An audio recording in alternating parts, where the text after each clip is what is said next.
नमस्ते बच्चों, मैं डॉक्टर भावना माहुले, सहायक प्राध्यापक भूगोल, शासकीय विश्वनाथ यादव तामसगढ़ स्नातकोत्तर स्वशासी महाविद्यालय दुर्ग बीए फाइनल ज्योग्राफी में द्वितीय प्रश्न पत्र भारत का भूगोल के अंतर्गत यूनिट 1 में फिजिकल फीचर स्ट्रक्चर रिलीफ के अंतर्गत हमने भारत के धरातलीय स्वरूप को अध्ययन की दृष्टि से निम्न भागों में बांटा गया है उसके बारे में अध्ययन कर रहे थे। इससे पहले की क्लास में हमने अध्ययन किया था कि भारत के धरातलीय स्वरूप को अध्ययन की दृष्टि से 4 भौतिक विभागों में बांटा गया है। उत्तरी पर्वतीय प्रदेश, दूसरा उत्तर भारत का विशाल मैदान, तीसरा प्रायद्वीपीय पठार, चौथा समुद्र तटीय मैदान व द्वीप समूह। इसके अंतर्गत हमने पहला उत्तरी पर्वतीय प्रदेश के अंतर्गत हिमालय के अध्ययन के अंतर्गत हिमालय का भौगोलिक अध्ययन किया। इसके साथ ही हिमालय का प्रादेशिक वर्गीकरण भी किया जाता है। सिडनी बुर्रार्ड नामक भूवैज्ञानिक ने हिमालय पर्वत का वर्गीकरण प्रदेश के आधार पर निम्न रूपों में किया है। पहला, पंजाब हिमालय सिंधु नदी और सतलज नदी के मध्य 560 किलोमीटर तक के क्षेत्र में फैले हुए पर्वतीय भाग को पंजाब हिमालय के नाम से जाना जाता है। जम्मू कश्मीर और हिमाचल प्रदेश में स्थित होने के कारण इसे कश्मीर व हिमाचल प्रदेश भी कहा जाता है। इस हिमालय की मुख्य चोटियाँ टाटाकुटी और ब्रह्मा सकल हैं और मुख्य दर्रे जोजिला, बुर्जिल, बनिहार, पीर पंजाल आदि हैं। इस भाग की मुख्य पर्वत श्रेणियाँ काराकोरम, लद्दाख, पीर पंजाल, जास्कर व धौलाधर हैं। इस श्रेणी का उत्तरी ढाल निर्जन, उबड़ खाबड़ और शुष्क है। दक्षिणी ढाल घने वनों से ढका हुआ है। इस हिमालय का क्षेत्रफल लगभग 45,000 वर्ग किलोमीटर है। दूसरा है कुमायूं हिमालय। यह हिमालय सतलज नदी से काली नदी तक 320 किलोमीटर की लंबाई में है। यह पंजाब हिमालय की अपेक्षा ऊंचा है।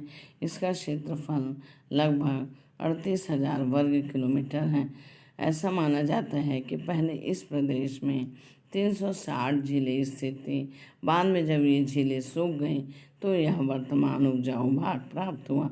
यहाँ की मुख्य चोटियाँ हैं नंदा देवी जिसकी ऊंचाई है 7,817 मीटर, कॉमेट, त्रिशूल, माना, बद्रीनाथ, केदारनाथ तथा गंगोत्री हैं जिनकी ऊंचाई 7 में दी गई है। गंगा और यमुना जैसी महान नदियों का उद्गम भी इसी भाग में हुआ है।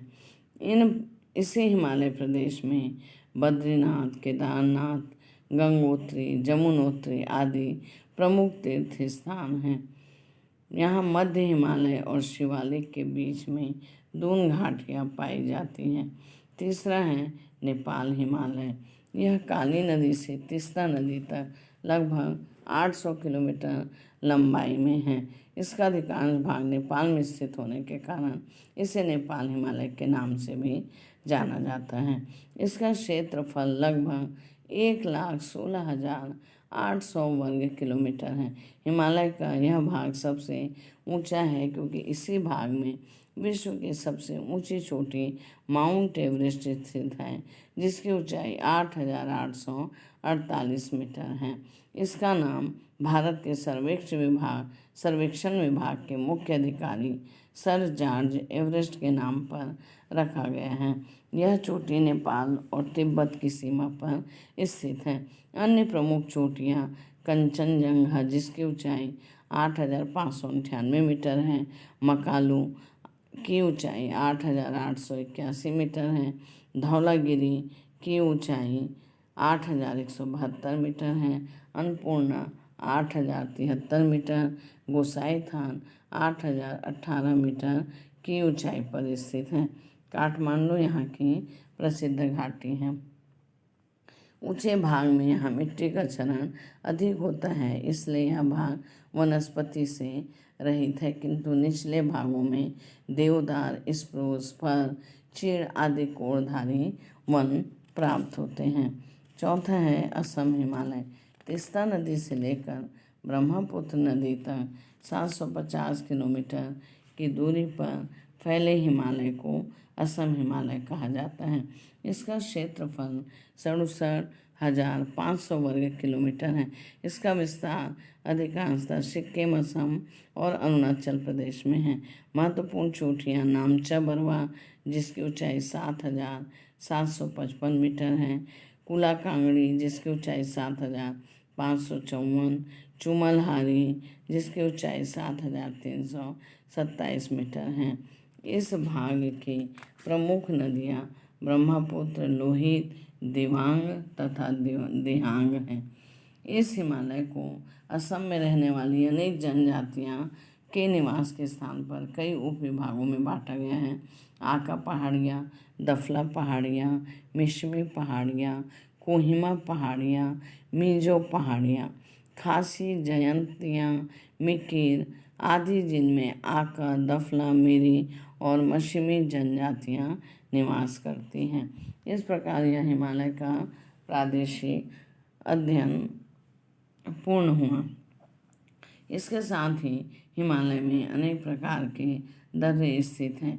हिमालय के पश्चिम भाग में अनेक ऐतिहासिक दर्रों की स्थिति है, जिसमें प्राचीन काल में विदेशियों ने भारत में प्रवेश किया था।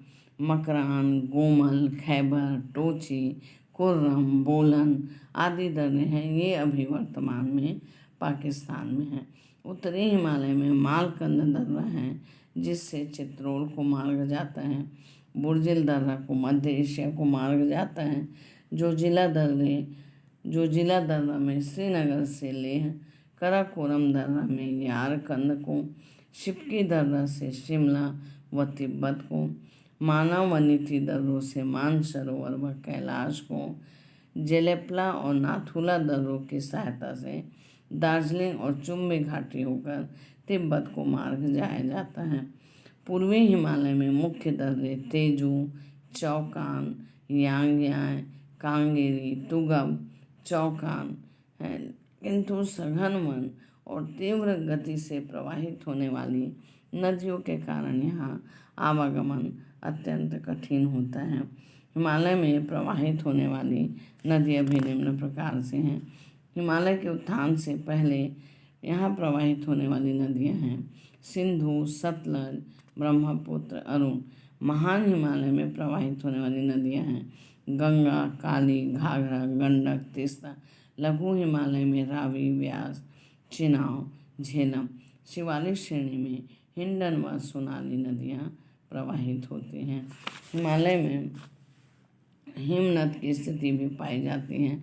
हिमालय पर्वत अधिक ऊंचे होने के कारण इनकी पर्वत चोटियाँ हिम से ढकी रहती हैं। हिमालय में अनेक हिमनद पाए जाते हैं। कराकोरम के हिमनद विश्व के सबसे ऊंचे हिमनद माने जाते हैं। अधिकांश हिमनद 4 से 5 किलोमीटर लंबे और 1.5 से 4 किलोमीटर चौड़े होते हैं। ये प्रतिदिन 8 से 10 सेंटीमीटर से लेकर 30 सेंटीमीटर तक ही फिसल पाते हैं। यहाँ प्रमुख हिम नदियाँ हैं सासाइनी, जिसकी लंबाई 157 किलोमीटर है, हिस्पर, बातुरा, बाल्टोरो, सियाचिन, बियाफो, रीमो, पूनमेट, गंगोत्री, केदारनाथ, कंचनजंगा ये प्रमुख हिम नदियाँ हैं जिनकी लंबाई साथ में दी गई हैं। हिमालय के इन हिमानियों के पिघलने से ही भारत की नदियों को जल की प्राप्ति होती है। गंगा व यमुना नदियों का उद्गम भी क्रमशः गंगोत्री व यमुनोत्री हिमानियों से हुआ है। इसी कारण इन नदियों में वर्ष भर जल की प्राप्ति रहती है। वर्षा ऋतु में जल की प्राप्ति वर्षा के माध्यम से होती है और ग्रीष्म ऋतु में हिमालय में स्थित हिमानियों के पिघलने से जो जल की प्राप्ति होती है वह भारत की इन बड़ी नदियों में प्रवाहित होती हैं। डॉक्टर बनर्जी के अनुसार हिमालय से निकलने वाली नदियों को दिसंबर से जून तक 60% जल इन्हीं हिमनदों से प्राप्त होता है। हिमालय में प्रतिवर्ष बर्फ के रूप में जो वर्षा होती है उसमें से केवल 18% ही नदियों को मिलता है। शेष 82% वाष्पीकरण की क्रिया के द्वारा उड़ जाता है। इन सब के साथ ही हम पहले भूभाग हिमालय के महत्व को भी समझने का प्रयास करेंगे। भारत के उत्तर पश्चिम से पूर्व दिशा की ओर हिमालय पर्वत की स्थिति है, जो साइबेरिया और रूस की ओर से आने वाली ठंडी और शुष्क पवनों से भारत की रक्षा करते हैं। हिमालय पर्वत भारत के मौसम और जलवायु पर भी गहरा प्रभाव डालते हैं, क्योंकि हिमालय की स्थिति के कारण ही मानसूनी पवन रुककर भारत के बहुत बड़े भागों को जलवृष्टि प्रदान करते हैं। भारत के उत्तर पश्चिम से पूर्व दिशा में अगर हिमालय पर्वत की स्थिति नहीं रहती तो शायद आज भारत की जलवायु मानसूनी जलवायु नहीं होती। हिमालय पर्वत की स्थिति के कारण ही ये मानसूनी पवनों को रोकने से यहाँ वर्षा की प्राप्ति होती है।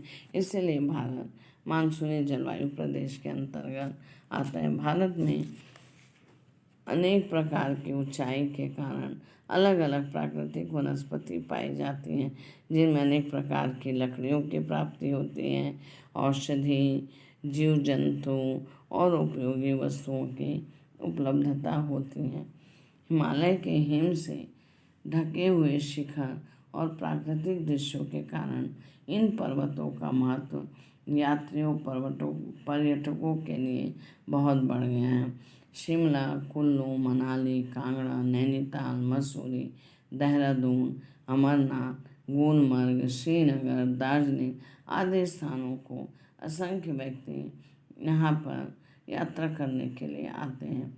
इसी पर्वत श्रेणी में कैलाश, अमरनाथ, मानसरोवर, केदारनाथ, बद्रीनाथ, वैष्णो देवी, देवप्रयाग, विष्णुप्रयाग, कर्णप्रयाग, उत्तरकाशी, लक्ष्मण झूला, हरिद्वार आदि प्रमुख तीर्थ स्थान हैं, जहाँ पर लोग दर्शन करने के लिए आते हैं। बाहरी हिमालय श्रेणी में असम से लेकर हिमाचल प्रदेश तक चाय की प्राप्ति होती है। साथ ही अनेक प्रकार के फलों का उत्पादन किया जाता है। सेब, बादाम, अंगूर, चेरी, खुबानी, आड़ू, अखरोट। कश्मीर और कुल्लू की घाटियों में चेरी, सहतूत, स्ट्रॉबेरी फलों का उत्पादन किया जाता है। श्रीनगर में केसर पैदा की जाती है। हिमालय के विभिन्न भागों में अनेक प्रकार के खनिज पदार्थों के मिलने की संभावनाएं भी व्यक्त की गई हैं। अरुणाचल प्रदेश, असम, ब्रह्मपुत्र नदी के उत्तरी मैदानों में पेट्रोलियम, अल्मोड़ा व सिक्किम में तांबा, कश्मीर में कोयला, लद्दाख में सोना, नमक, हिमाचल और गढ़वाल में पत्थरों के खाने। हिमालय से जो नदियाँ निकलती हैं उनके मार्ग में जलप्रपातों की स्थिति है, जिससे सस्ते जल विद्युत की प्राप्ति होती है। सतलज नदी पर भाखड़ा नांगल डैम बनाया गया है। टोंस, शारदा, गंडक, कोसी आदि नदियों का उपयोग भी जल विद्युत उत्पादन के लिए किया गया है। हिमालय पर्वत अनेक मनुष्यों को शरण भी देने का कार्य करते हैं। यहाँ के निवासी निडर, परिश्रमी और मितव्ययी होते हैं। हिमालय ने प्राचीन काल से ही भारत की सुरक्षा दीवार का कार्य किया है और भारतवासियों को प्रेरणा देता रहा है। इस प्रकार हम कह सकते हैं कि भारत के धरातली स्वरूप के अंतर्गत जो पहला विभाग है उत्तरी पर्वतीय प्रदेश, जिसमें हमने मुख्य रूप से हिमालय पर्वत का अध्ययन किया। प्रादेशिक रूप में ये मानचित्र दिखाया गया है, जिसमें पहला है पंजाब हिमालय, दूसरा है कुमायूं हिमालय, तीसरा है नेपाल हिमालय और चौथा है असम हिमालय, जिसके माध्यम से हम हिमालय के प्रादेशिक अध्ययन को भली भांति समझ सकते हैं। इस प्रकार पहला विभाग पूर्ण हुआ। धन्यवाद।